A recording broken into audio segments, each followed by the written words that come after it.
Since mag-open ako sa Barboys, this was my first week of rehearsals as a sick actor. Day 1 was music rehearsals at kahit masakit yung ulo ko at congested ako, nilaban ko pa rin. Pero actually, nagulat ako kasi kahit ano pang aral ko, dahil nga rerun to, parang nagre-review na lang silang lahat.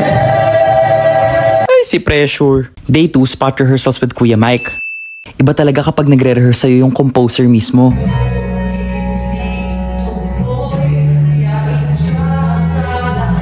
Day 3, hindi ako cold. Kaya nagpa-check na ako sa ENT na nagsabing may bacterial infection daw ako. So I got my antibiotics, then rushed to the photo shoot. O diba smile pa din siya kahit sasabog na yung ulo niya? Buti na lang kasi day 4, hindi ako cold.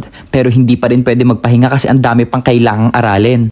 Thank God at magaling yung reference ko. Yee! And day 5 was event day. At dahil theater themed tayo, we got to see Miss Leia Salonga's wax figure. May photo pa kasama si na Ate Gab at Topper, who I'm covering for Barboys. In all honesty, nakakatakot pumasok sa rerun ng isang show as a new cast member. Pero with the amount of passion these theater artists give, nakaka-inspire to keep on going. Kaya, see you sa theater. Love you, bye!